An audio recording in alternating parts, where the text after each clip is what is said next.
राष्ट्रीय पिछड़ा वर्ग मोर्चा जो पिछड़े वर्ग का राष्ट्रीय स्तर का संगठन है, इस संगठन को आप लोगों को यहां से जाकर केवल एक काम करना है। जितने दिन तक सरकार गिनती नहीं करेगी उतने दिन तक ये मुद्दा जिंदा रहेगा, और अगर गिनती कर दिया तो मुद्दा खत्म हो जाएगा। तो बेहतर है गिनती ना ही कर ले। बेहतर है कि गिनती करने के लिए तो ये धरना प्रदर्शन है। सरकार अगर गिनती नहीं करती है तो बेहतर है कि हमें आंदोलन करते रहने का मौका उपलब्ध रहेगा। अगर मान लेती है तो फिर तो ये मुद्दा खत्म हो जाता है, कोई और मुद्दा ढूंढना पड़ेगा। तो बेहतर है कि ये सरकार, क्योंकि उनके सामने एक संकट है, गिनती नहीं करते हैं तो संकट है, आंदोलन बढ़ेगा। गिनती करते हैं तो इन लोगों का वास्तविक आंकड़ा पता चलेगा। जैसे नीतीश कुमार ने बिहार में राज्य स्तर की गिनती की तो गिनती का आंकड़ा बिहार में निकला 64%। तो ये 64% जो बिहार में निकला है वो लगभग 64, 65, 67, 66 के आसपास ये आंकड़ा निकलने वाला है। सारे देश भर में इतना ही निकलेगा। तो हम लोग मानकर चलते हैं कि ये 64, 65 के आसपास है, और अब हम लोग 52% के बजाय भविष्य में ये 64 जो बिहार में आंकड़ा निकला उतना मानकर चलते हैं। ये मानकर ही हम लोगों को प्रचार प्रसार करना चाहिए। अभी जो आपको मैं बताना एक ही मुद्दा बताना है, ज्यादा लंबी बात नहीं करना है। जो मौलिक बात मैं आपको बताना चाहता हूं वो क्या है कि अब आप लोगों को जाकर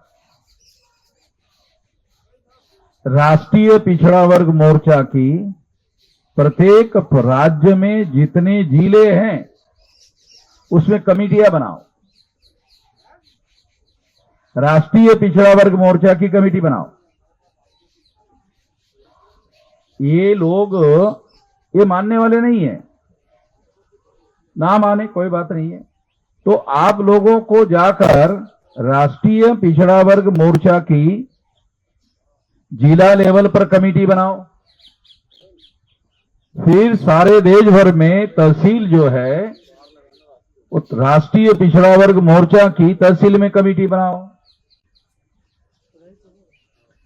बामसेफ और भारत मुक्ति मोर्चा के द्वारा ये कमेटियां बामसेफ की 625 जिलों में बनी हुई है। आप लोगों को वही कह रहा हूं जो बामसेफ के लोगों को कहा गया है।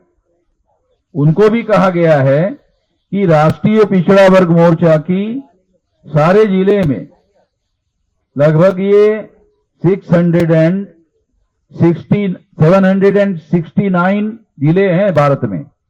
भारत में जो जिले हैं वो 36 स्टेट हैं और 769 जिले हैं। तो हम लोगों को जो नॉर्थ ईस्ट रीजन है, जो बांग्लादेश है उसके बॉर्डर में या ब्रह्मदेश के बॉर्डर में जो छोटे छोटे स्टेट है, अगर वो छोड़ दिए जाए तो हम लोग 32 राज्यों में एक कमेटियां बना सकते हैं। तो आप लोगों को ये कमेटियां बनाने का काम करना है, जिला लेवल की राष्ट्रीय पिछड़ा वर्ग मोर्चा की। और तहसील लेवल पर जो तहसील है देश में, उन तहसीलों में ये कमेटियां बनाना है। जिले की कमेटी बनेगी और जिले की कमेटी बनती है तहसीलों के गठन के साथ। गठन के आधार पर जिला बनता है।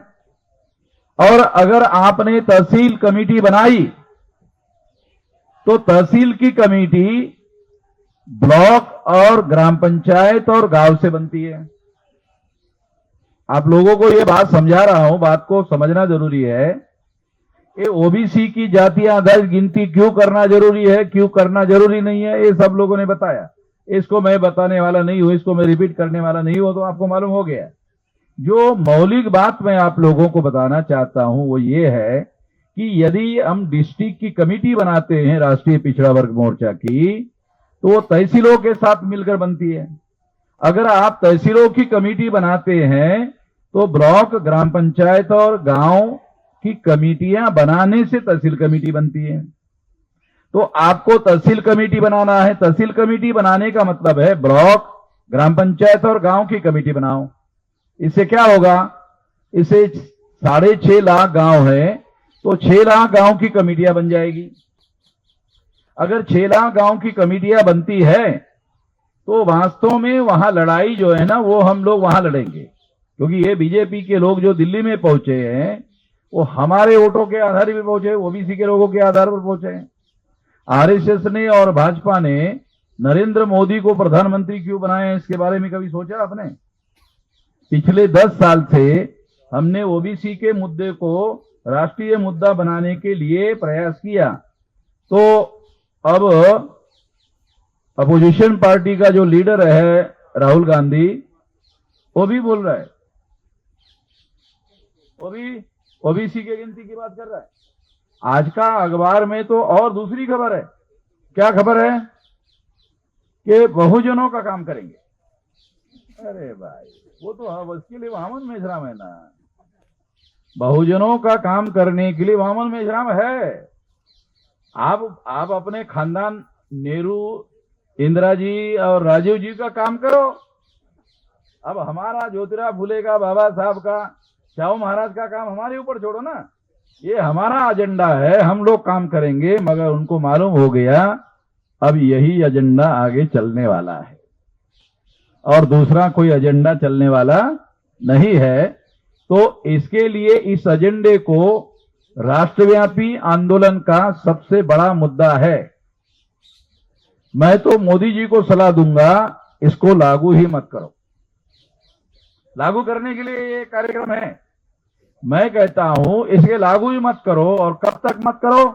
6 लाख गांव तक हमारा संगठन फैल जाए तब तक मत करो।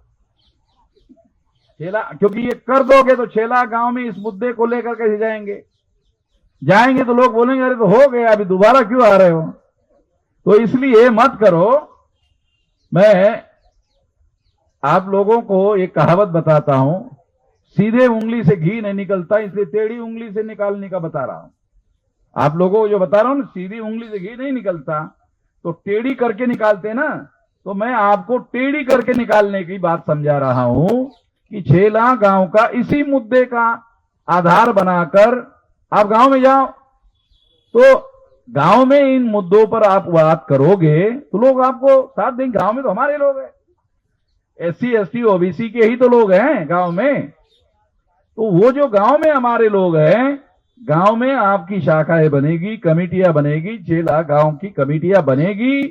जब 6 लाख गांव की कमेटियां बनेगी तो ये आंदोलन नहीं रहेगा, ये आंदोलन जन आंदोलन हो जाएगा, राष्ट्रव्यापी आंदोलन हो जाएगा।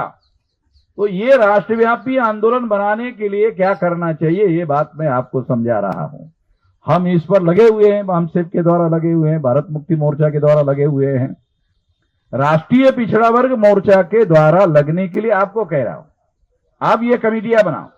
जब 6 लाख गांव की कमेटियां राष्ट्रीय पिछड़ा वर्ग मोर्चा की बनेगी तो फिर तो ये कमेटियां बीजेपी के लोगों को गांव में प्रचार के लिए आएगी तो उनको वो आने ही नहीं देंगे, गांव में आने ही नहीं देंगे। नरेंद्र मोदी को उन्होंने चेहरा दिखाने के लिए प्रधानमंत्री बनाया, ये ओबीसी के आंदोलन की हवा निकालने के लिए बनाया, ताकि ये बताया जा सके कि देखो भाई आपका प्रधानमंत्री हमने बना दिया है। जब आप ओबीसी की गिनती क्यों कराना चाहते हो, आप ओबीसी की गिनती क्यों कराना चाहते हो? प्रधानमंत्री बनाने के लिए कराना चाहते हो ना। तो प्रधानमंत्री तो बगैर गिनती के हमने बना दिया। जब प्रधानमंत्री आपका हमने बगैर गिनती के कर दिया तो आपको गिनती करने की क्या जरूरत है? तो इसका जवाब ये है कि नरेंद्र मोदी को आपने बना दिया प्रधानमंत्री, मगर ये वास्तविक प्रधानमंत्री नहीं है, ये नॉमिनेटेड प्राइम मिनिस्टर है। नरेंद्र मोदी जो है ये रियल प्राइम मिनिस्टर नहीं है, ये नॉमिनेटेड प्राइम मिनिस्टर है। नॉमिनेटेड अंग्रेजी शब्द है, इसका हिंदी में अनुवाद होता है नामधारी। अरे हमको कामधारी चाहिए भाई, नामधारी नहीं चाहिए। ये नामधारी प्रधानमंत्री आपने बना दिया, और वो नामधारी है, इसे उसने प्रूव कर दिया 10 साल में कि वो नामधारी ही है। क्यों? इसका सबूत क्या है नामधारी होने का? ओबीसी की गिनती नहीं किया, इसे सिद्ध हो गया नामधारी है। कामधारी नहीं है। अगर ओबीसी की गिनती का काम किया होता तो कहते कामधारी है, नहीं किया इसलिए कहते हैं नामधारी है। तो ये नामधारी प्रधानमंत्री जो है, इसको आपने बनाया, इससे हमारी समस्या का समाधान होने वाला नहीं है। तो हमको कामधारी प्रधानमंत्री बनाना होगा, तो राष्ट्रीय पिछड़े वर्ग मोर्चा की शाखाओं को जिले में उसकी कमेटियां बनाओ, तहसील में कमेटियां बनाओ, और इससे क्या होगा? तहसील कमेटी से ब्लॉक, ग्राम पंचायत और ग्राम में भी कमेटियां आपको छेला गांव में बनानी होगी। ये काम करो। मोदी को इसको गिनती करना है नहीं करना छोड़ो। अगर आपने छेला गांव में कमेटियां बनाई तो आपकी तो सरकार आ जाएगी। जिस सरकार को आप गिनती करने के लिए कह रहे हो, यदि आपने छेला गांव में कमेटियां बनाई, अरे फिर तो आपकी सरकार आ जाएगी। आप सरकार को कह रहे हो गिनती करो। अगर छेला गांव में आपने कमेटियां बनानी तो आपकी सरकार आ जाएगी। जब आपकी सरकार आ जाएगी तो आपके सरकार को आंदोलन करके बताने की जरूरत तो रहेगी नहीं। वो तो गिनती करने की जो बात, जो इश्यू बना हुआ है, राष्ट्रीय इश्यू बनाओ। राष्ट्रीय इश्यू भी हमने बनाया, नेशनल इश्यू भी हमने ही बनवाया।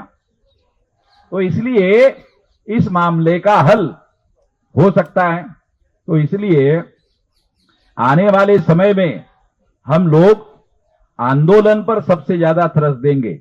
अभी तक हमने संगठन पर थ्रस्ट दिया, तो अभी हमारा थ्रस्ट आंदोलन पर है। 9 अगस्त 1942 को गांधी जी ने क्विट इंडिया मूवमेंट चलाया था, और क्विट इंडिया मूवमेंट चलाने से क्या हुआ? अंग्रेजों भारत छोड़ो, अंग्रेजों को भारत छोड़कर जाना पड़ा था। तो इसी तरह से यहां पर जो भी भारत में काबिज लोग हैं, उन लोगों को भी सारी व्यवस्था के नियंत्रण से छुड़ाना होगा, और इसके लिए सारे देश भर में संगठन निर्माण करना छेला गांव में, ये उसकी पूर्व शर्त है।